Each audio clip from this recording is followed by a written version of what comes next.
That time of year. We're coming at you with our very first lottery mock draft on the channel. We're nearing the new year. We're nearing 2022, and I think now is a great time to come at you with a really well thought out and planned lottery mock draft based on the current standings. There's a lot that's already gone down in college basketball. I've been taking it all in, analyzing everything that you guys need to know going into this NBA draft in 2022. There's so many great players in this class and a lot to really break down. So I think the best way to do that here is starting off with a mock draft where we can evaluate fit, evaluate who goes where, what certain teams may be looking for. There's a lot of different outcomes that I think could happen this offseason that will really shape the NBA for the long haul because there's so many great players. If you guys are new to Utility Sports, make sure to leave a like, subscribe as well. We'd love to have you be a part of what we do here when it comes to the NBA draft. Do a lot of NBA prospect evaluation on the channel here. So if this is something you're interested in, make sure to leave a like and subscribe so you don't miss out on more of it in the future. Turn on the notification bell. And without further ado, let's get into the video here. Starting with the draft order for this video. Of course, we're doing the lottery here. So the top 14 picks in this mock draft. And that's based on December 29th, 2021. The current draft order is based on the standings. Of course, there's actually going to be a lottery that happens. I did not simulate a lottery for this because I think it is important to note that the three teams with the worst record do have the best chance at landing the #1 overall pick at about 14.1% chance. So I decided to keep the actual draft order based off the standings. For realism's sake, I think it's most likely that one of those teams ends up at the top. And there's some really good players in this class.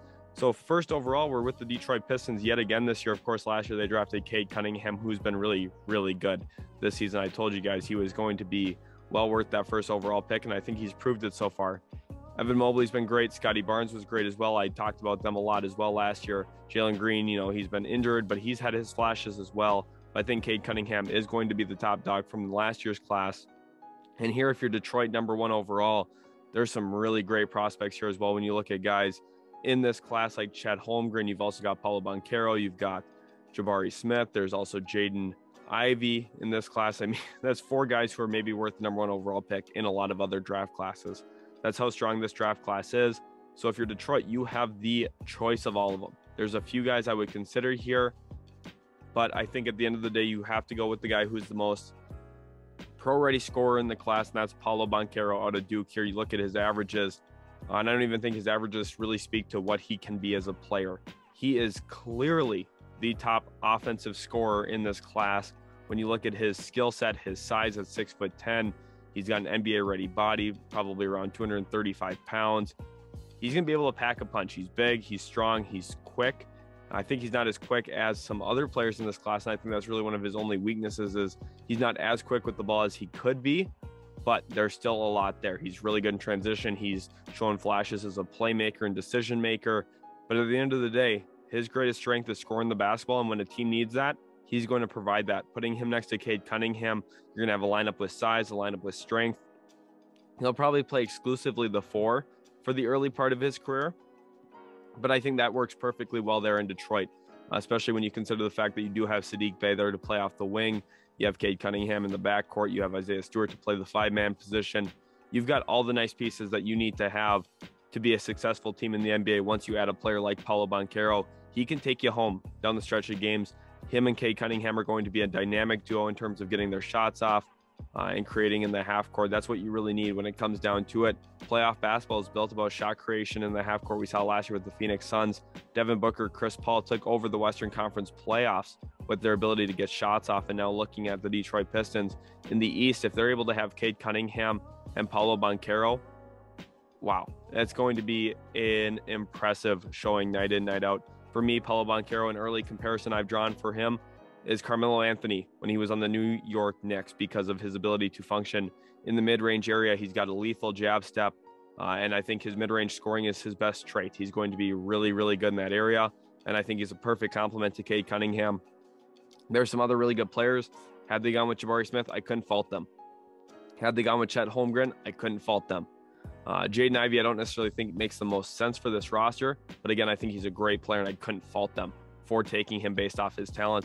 I decided to go with Paolo Banchero here for them. I think that's the most likely pick, #1 overall. For me, he's the lead candidate to go first, but there's so many great prospects in this class. I think there's 3 or 4 guys you could really consider to be the first overall pick this draft.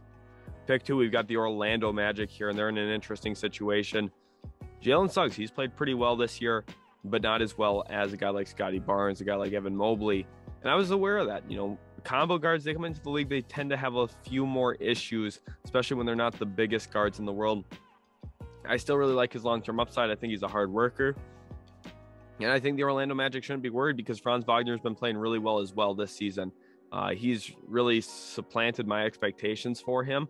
I thought he was going to be a nice rotational wing early in his career, and I thought someone who could probably become that 4th or 5th starter. He's looked better than that already. We knew he'd fit well into the NBA system, ability to play off the ball, make things happen quickly. I compared him to Joe Ingles, and I think he's already past that as well in terms of what his impact's been for the Orlando Magic. They've struggled this year, but it's not been Franz Wagner's fault by any means. But they're looking for a way to build up this roster a little bit more. Of course, they've given Wendell Carter that extension, but I still think they could use a little bit more help in the front court, and there's a really, really good player out here to do it. And he actually happened to play with Jalen Suggs in high school and then followed to Gonzaga, even when Jalen Suggs was no longer there. That, of course, is Chet Holmgren.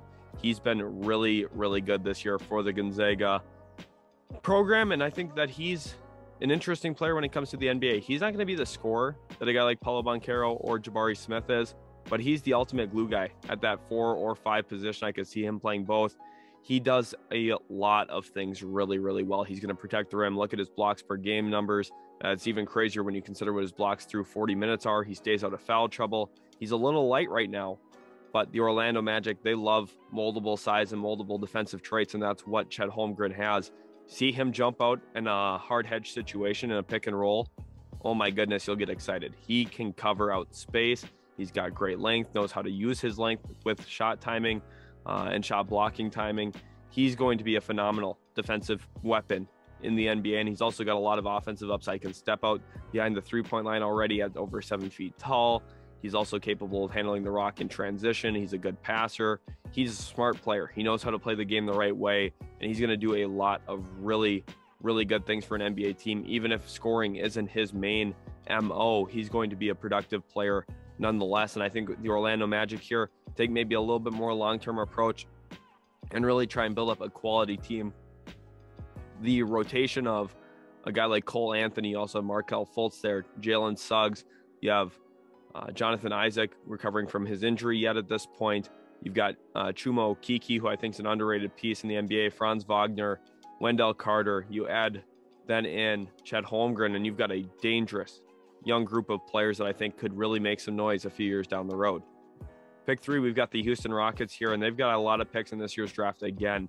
And I think it'll be interesting to see where GM Raphael Stone goes in this year's draft. I think there's a few different players out on the board that could make some sense for them. For me, it was really between 2 guys. Jabari Smith, who I think makes a lot of sense on this roster in terms of, hey, let's add a really good 4-man. Probably move Christian Wood to the 5 where he's not been playing this season, and make Jabari Smith our long-term starting power forward where he's going to be able to stretch the floor. He's a really good half-court offensive player. The ball doesn't stick in his hands. He doesn't stop the ball. But then you could also look at the alternate route and go with point guard Jaden Ivey out of Purdue. I know that they've been playing Kevin Porter Jr. there. However, it hasn't been as seamless, I think, as they had hoped. And it would be interesting to me to have a 3-guard lineup where you have Jaden Ivey, Kevin Porter Jr., and then also Jalen Green. There's a lot of athleticism, a lot of dynamism in that backcourt. Then you have 3 guys who can handle the rock. And then there's a little bit more split of point guard duties where you don't have to rely on Kevin Porter Jr., who's never played point guard in his career up until this year, to be the full-time point guard. That would be interesting to me, but I did opt for Jabari Smith here. I think he's really gained a lot of traction as of late. Arguably could be the number 1 pick. He's averaging over 16 points a game, shooting over 40% from 3. He stands at 6'10". He's going to be really good in the half court offensively, can function out of the post, has a nice little over-the-shoulder turnaround jump shot. And I think there's a lot of upside with him as well. Defensively, he's exciting, averages nearly 2 steals a game. He's a little finesse when it comes to both ends of the floor because he does not like playing through contact offensively, and he doesn't protect the rim like you would expect for a guy who's 6'10" with over a 7-foot wingspan. He needs to grow in some of those areas yet. That's why I wasn't sold on him being the number 1 overall pick in this year's class, just because I think Banchero plays with strength a little bit better, and I think Holmgren maybe has a little bit higher upside in terms of what he could really be as a transformational big in today's NBA with the pace and space, ability to run the floor and protect the rim. Jabari Smith doesn't do all of that, but Jabari Smith's ceiling is still extremely high. He's going to be able to score the basketball at an extremely high clip. He's going to be a great shooter. I liken him a lot to John Collins of the Atlanta Hawks, someone who plays off the ball a lot, but is just super efficient. I mean, John Collins is shooting over 55% from the field again this season and averaging about 20 points a game. I think John Collins is one of the most underrated players in the league, and Jabari Smith is going to kind of follow a similar career trajectory, except he's a better shooter, which is scary because John Collins shoots the ball really well himself, and Jabari Smith, he's going to come in and be one of the best shooters in the NBA rather quickly. I like him a lot. I think he's going to be a great pick, and the Houston Rockets get a really good player with this selection. Pick 4 here, we've got the Oklahoma City Thunder, and this is probably the toughest part of the draft here now for me because I think it's a really strong 4-player class. I think there's 4 guys at the top who are the consensus 4 best players, which makes it tough here. And I'm not saying it's a 4-player class in general. I think just right now the top 4 are the most NBA ready, the best players. So for me, if I'm Oklahoma City, I want to take one of those 4 guys if I'm in the top 4. But I don't think it's necessarily the best fit if I'm Oklahoma City because last year they took Trey Mann, they took Josh Giddey, they have a ton of guards already. But for me, if I'm Sam Presti, I'm trying to stockpile talent. And for me, with what's on the board here for me, I have to do it. I have to go with Jaden Ivey, sophomore guard out of Purdue. He is electric, and I really am reminded of Ja Morant when I watch this kid play. He can run, he can jump, he's very comfortable handling the rock. He's going to take his team home down the stretch of games, just like what we saw Ja Morant do for Murray State a few years back. Jaden Ivey has a lot of those similar characteristics. If you look at their jump shots side by side, you'd basically say they're the exact same player, just because of the way that they both look when they're shooting the basketball. He's extremely athletic and explosive going downhill. He can play off the ball a little bit, but he's best suited with the ball in his hands. He's really grown as a playmaker going into his second season at Purdue. I love this kid. He's an extremely fun player to watch. It's tough here. I don't necessarily think this is the best fit for Oklahoma City, but at the same time, they're trying to just get the best talent that they can. They're in talent acquisition mode right now. They're trying to bring in the best players possible. And Jaden Ivey at this spot of the draft is clearly the best player. In most drafts, I think he could be arguably considered the number 1 player in the class. And here you're getting him 4th overall. You have to do it. You have to pull the trigger on it. You try and figure out roster construction later, probably make a couple moves. I really liked Josh Giddey last year. I was ahead of everybody on that when I said he was a lottery pick months before anyone else was saying that.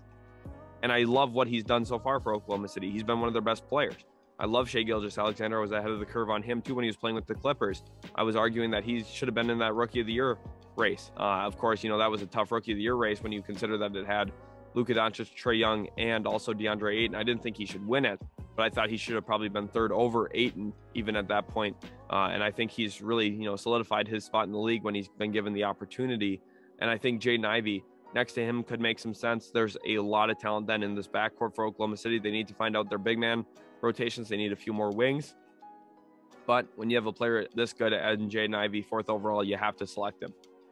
Pick 5 now, we got the New Orleans Pelicans, who, I'm going to be honest, I've got a lot of question marks about GM David Griffin and his ability to put together a team. I just don't buy into what he does. They made the move for Anthony Davis. They accrued a ton of talent in that deal. When you look at Brandon Ingram, Lonzo Ball, you also got Josh Hart, you got a ton of draft picks.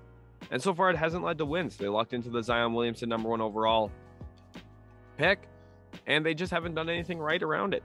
Their shooting has been terrible. They haven't found good roster construction. His decision-making for head coaches, his idea to let Lonzo Ball go in free agency for only a 2nd-round pick and then to trade a 1st-round pick for Devontae Graham. I mean, that's highly questionable. I just don't really buy into what he's done so far, and I'm not sure if he'll be the GM making this selection. However, for me, it's got to be Ben Mathurin out of Arizona. This kid is extremely fun to watch. He does a lot of his work off the ball, which is really impressive when you consider the fact that he's averaging nearly 19 points a game on really good shooting splits. He does a lot for this team without having to do a lot, if that makes sense. He's a key part of their offense, but he doesn't even handle the ball a ton. His usage rate is pretty high because he does get a good number of shots up per game, but it's all within the flow of the offense. He's going to be the perfect guy to come in and play off the ball in the NBA, which I think is perfect because you continue with that point Zion mentality where Zion Williamson plays the point guard position. offensively, and then you go from there. I think Trey Murphy was a really good pick for them last year. I like the Herb Jones selection as well. David Griffin's done some good things, but there's also some real question marks about what he's done. I think Ben Mathurin, however, does come in. He would make a lot of sense next to Zion Williamson, next to Brandon Ingram. He's a two-way wing, good athletic upside as well. He's been huge in his sophomore season for Arizona. I see him being a top 5 pick in this year's class. 6th overall, we got the Portland Trailblazers, and it's really rare to see them this high in the draft. It's been years since we've seen them up here. Of course, Damian Lillard is a key reason why. But I think it's clear that this team has hit its ceiling, and there's a lot of issues when you look at this roster construction. Not enough rim protection, not enough perimeter defense. And for me, I'm targeting a little bit more rim protection. Jalen Duren out of Memphis has been really, really good this season. He's got a lot of long-term upside that I like to see when I'm evaluating a center prospect. He's extremely athletic, knows how to play that center position too when he's off the ball. He's a really good screen and roll guy, but he also knows how to sit in the dunker spot. Very, very good alley-oop catcher, lob finisher. And I think his athleticism is really the thing that jumps off the screen when you're watching this kid. He is going to be a nice NBA player because of his ability to protect the rim. He's got good shot blocking timing, and he's also really, really efficient off the ball. And I think one thing for him as well is there's more long-term upside with him as a center because of his ability to play make as a pick and roll man. Because you look at his ability to catch the ball in the middle. There's a few passes this year that he's thrown for Memphis that I'm like, wow, did he really just throw that pass and complete it and get an assist off that? That is incredible that I saw that. You know, I think he's someone who could grow into being a lob passer even a little bit, kind of like what we see in Draymond Green in the Golden State Warriors offense.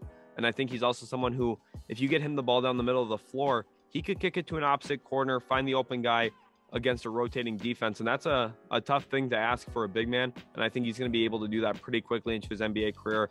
Portland, they're probably going to look to move on from Jusuf Nurkic just when you consider what their contracts look like at this point moving forward. And I think that Jalen Duren is the perfect replacement for what this team needs.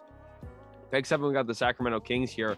And this is a pick I'm really falling in love with when I consider what GM Monty McNair has done so far in Sacramento. He picks really good players, and he picks guys who know how to play basketball. He's done that with Tyrese Halliburton and Davion Mitchell in his first 2 drafts with the Sacramento Kings. And he continues that here. Goes with another Baylor Bear, actually, forward Kendall Brown, who as a freshman has really impressed me. He's averaging 13 points a game this year.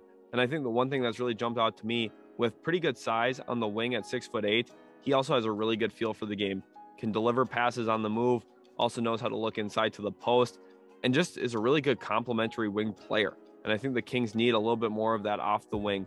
They've got some questions right now. Is Buddy Hield going to be there by the trade deadline? I don't know. I'd be surprised, honestly, if he is. They've already pseudo-traded him once to the Los Angeles Lakers in that deal for Kuzma. They've been looking for some wings. Haven't been able to get anything done quite yet. Kendall Brown, though, I think makes a lot of sense moving forward. The Bears, there in Baylor, have not dropped off this year. They're number 1 right now in the AP Top 25, and that's well-deserved. And Kendall Brown's production as a freshman player is a key reason why they're back to where they were. I was kind of a little hesitant about them because they had lost Masio Teague, they lost Davion Mitchell, they also lost Jared Butler. That's a lot of minutes to lose out of your backcourt. You have a guy like Kendall Brown come in, and he's been phenomenal for the Baylor Bears, and I think he'll have a really good impact in the NBA as well for the Sacramento Kings. Pick 8, we got the Indiana Pacers now at this point of the draft, and I think here this team has a lot of questions as well. When you consider what Rick Carlisle wants to do in his offense, I think it's really essential that they find a real shot creator that's young and fits their timeline a little bit better. I would be surprised if Karis LeVert is on this team by the start of next season. And for me, they're going to go with guard Jaden Hardy out of G League Ignite. He has pretty good statistics if you look down at there, but his shooting splits have been woeful. He has not been efficient at all so far in the G League. But remember, he's playing a little bit better defenders one-on-one. He's playing a little bit more physicality in the G League. And I think one thing about him too is you have to look at the long-term upside with what this kid could be. He's shown some flares and some flashes of creativity and passing touch. He's shown some ability to get his shot off against tough coverage. He's shown some ability to really manipulate a defense, catch the ball on the move, and make something happen going downhill. Now, I think he's got to get more efficient in terms of what his shot selection is. And I think he's got to be a little bit more decisive and a little bit more willing to play that secondary role. And I think going into Indiana, if Domantas Sabonis is still there, he could learn how to do that. You put him in that backcourt, you have Domantas Sabonis be the hub of that offense, like we've seen him work out of the high post for quite some time.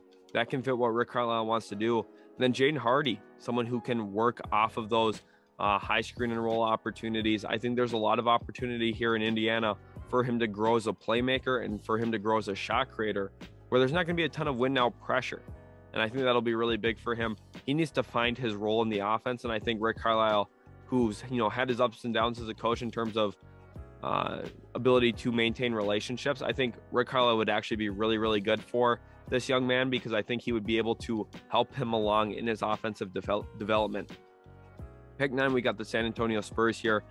And it's, beginning to become a trend that they're a top 10 pick team. Last couple of drafts, I was saying, wow, it's weird that we see them this high, but they're here again now at 9. I think one thing to talk about is they have seen a lot of development from some of their current pieces, and it's hard to find, a certain position that sticks out to me. For example, DeJounte Murray has been playing good basketball. I believe he actually leads the NBA in triple doubles. Jakob Poeltl, Drew Eubanks, those two have been pretty solid at the center spot.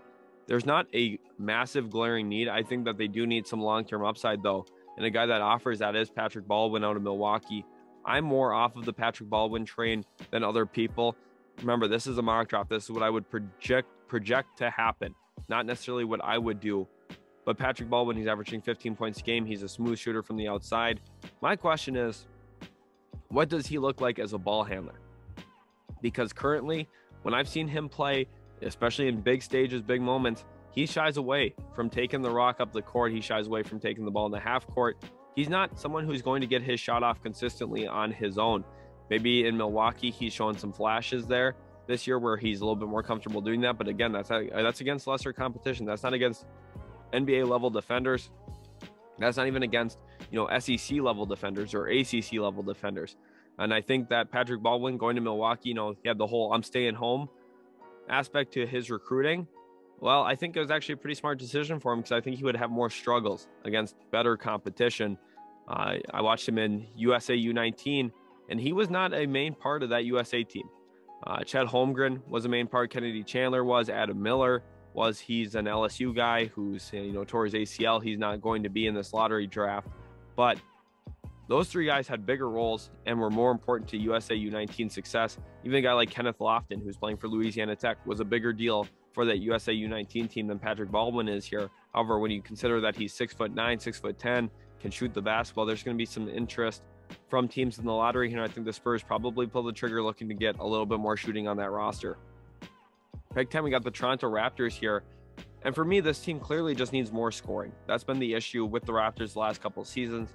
They don't have enough scoring here, so I'm going to go with a player who's fairly one way at this point. Does not play a lot of defense, is not going to be a great defender in the NBA, but can really score the basketball and can lead an offense in certain areas. And I think this is a player I'm way ahead of the curve on compared to where every other draft expert, in quotes there, is at with this guy, because I'm sure you haven't even seen this guy's name in any lottery mock drafts. You haven't seen his name maybe even in some first round mock drafts.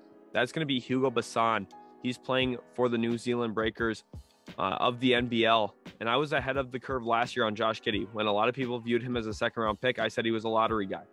I was ahead of the curve on LaMelo Ball, saying that he was going to be a lottery pick when people were saying that he might be a back end of the first round guy. And then, of course, guys like Mike Schmitz, who I think he's really good at his job, start saying it too. And then people say, oh, well, of course. And, I've been ahead of the curve on these NBL guys for quite some time. I keep a very close tabs on the NBL, and Hugo Bassan this year is having a great season. You look at his averages right now. Defensively, doesn't really provide a lot, but offensively, he can score the basketball. He's very comfortable on the catch as a shooter, but he's really good at attacking closeouts as well. Very, very nifty around the rim as a finisher below the rim, and also can get up a little bit too. The biggest thing for him is he's a shooter. He can score the ball on the bounce. He can score the ball in the catch, and that's really the key thing that Toronto's missing right now. They need someone who can score. And the nice thing here, Hugo Bassan, he's going to have a wonderful time adjusting to Toronto lifestyle, because he's originally from France. So he is a very good fit into Toronto, because he's going to be able to come in and speak that French language with everyone around him. It'll be a good pairing for sure, both on and off the court.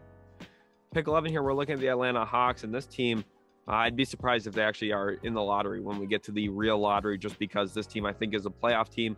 They've been, really shook up by COVID here. Trae Young missed the Christmas Day game against the New York Knicks, and I think there's a lot of things going on with this team right now. They don't really defend very well in transition. I think there's a few other things that they could need. And I'm going to bring in an athlete, AJ Griffin out of Duke. I think that this makes a lot of sense when you consider that they're looking at trading Cam Reddish for a first-round pick. Potentially, I know Cam Reddish has really popped in a few of their most recent games when he's been given that opportunity. But the reality of the situation is he's not going to have that opportunity night in, night out moving forward. They've got so many players that they have under contract already. Trae Young's on that max rookie extension. You've got John Collins on a 5-year, $125 million deal. Clint Capella's massive to what this team is defensively. You also look at DeAndre Hunter from Virginia. He's a huge thing for them. He's a huge player. They want to build around him moving forward. They inked Danilo Gallinari. I don't see a way that they're going to move off that contract. Then you're looking at Bogdan Bogdanovic as well. They also extended Kevin Huerter. There's just not enough minutes for Cam Reddish. And I think AJ Griffin, he's more of a long-term approach prospect here. You can see his averages aren't nearly as high as some of these other guys, but he's showing some immense flashes of athleticism, two-way potential that I think will translate fairly well to the NBA. He's going to be an exciting forward prospect that I think the Atlanta Hawks would be interesting in grabbing this draft. It gives you a little bit of relief in terms of, oh no, what are we going to do with Cam Reddish? If you lose Cam Reddish, if you have to trade him, it's okay. You're not going to be able to extend him probably. AJ Griffin can come in. He can give you a few minutes a night that are going to be valuable, especially when it comes to stopping players from getting to the rim. He's going to be good on the defensive end of the floor, and that's really what Atlanta needs. AJ Griffin solves a lot of the issues with Atlanta moving forward. Pick 12, we got the New York Knicks here, another team who last year I wasn't buying into them. I said, Julius Randle happened to have his best career season, and I don't really see that happening going forward. Also considering the Evan Fournier signing that clearly hasn't worked out yet for the New York Knicks. They've got some real question marks around this team. Julius Randle's shooting splits have gone down. I know that a lot of people are starting to believe he's a national game type player where he plays his best on national television, and maybe that's true. I've definitely seen the statistics on it, and it does appear to be true, but I think that could be very small sample size base as well. Hasn't had, we're not talking about 50 games on national TV compared to his career numbers. We're talking about a smaller sample size than that this season. But regardless, I'm going to have them go with guard Dyson Daniels here out of the G League Ignite. He's been fairly productive. He's an Australian-born player, comes into the G League this year and has made some real ripples with his play. He's a well-rounded player, does a lot for that G League Ignite team. And arguably, he's been the best player on that team. When you consider Jaden Hardy's shooting split struggles, Dyson Daniels has been a little bit more consistent for them. And I think there is some good long-term upside there as well. I think he's the natural long-term shooting guard maybe for this New York Knicks team with this selection. I think the Knicks are going to explore some trades that would involve Evan Fournier and a first-round pick in this trade deadline season, just because they're going to look for ways to improve this team. But I do think Dyson Daniels could make some long-term sense for the Knicks. Pick 13, we got the Minnesota Timberwolves. They're a team that is very, very impressive this year. D'Angelo Russell has really stepped up his play on both ends of the floor. I credit a lot of their success to Patrick Beverley, too, for bringing a little bit more defensive mentality to this team.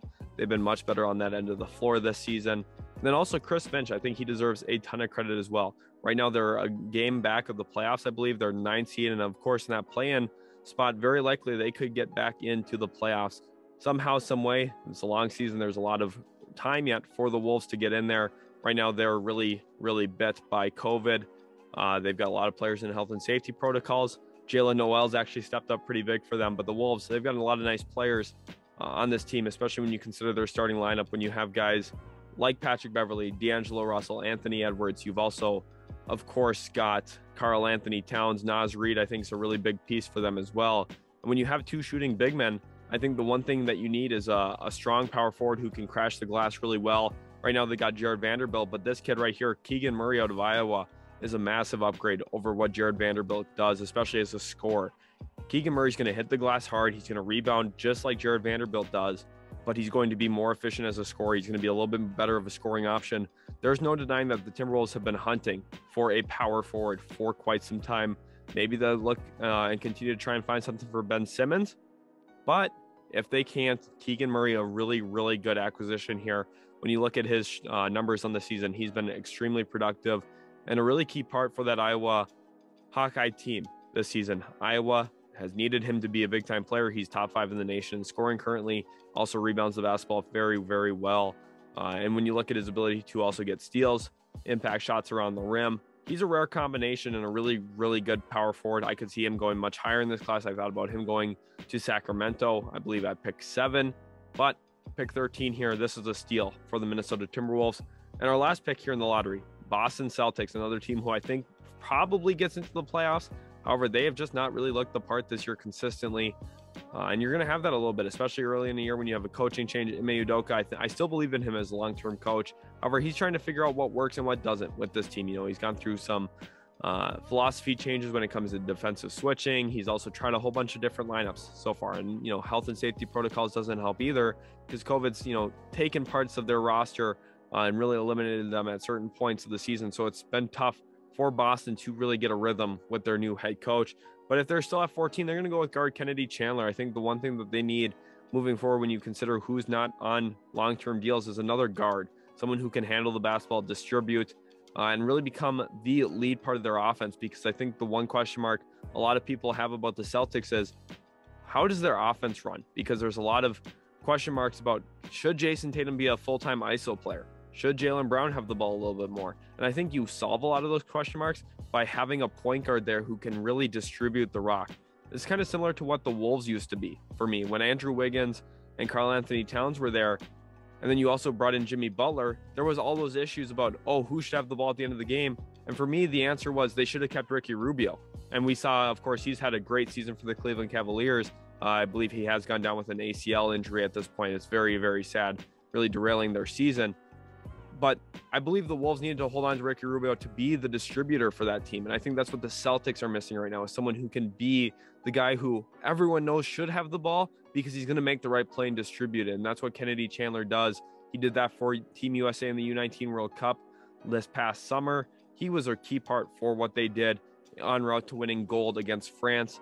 He played really, really well in that championship game. And I think Kennedy Chandler, you see his splits here for Tennessee, and he's been a good player as well for the Volunteers. They're a top 25 team in the nation. He's a key reason why he does it on both ends of the floor, and I think he can be a really nice piece for the Boston Celtics, who badly need a true league guard at this point.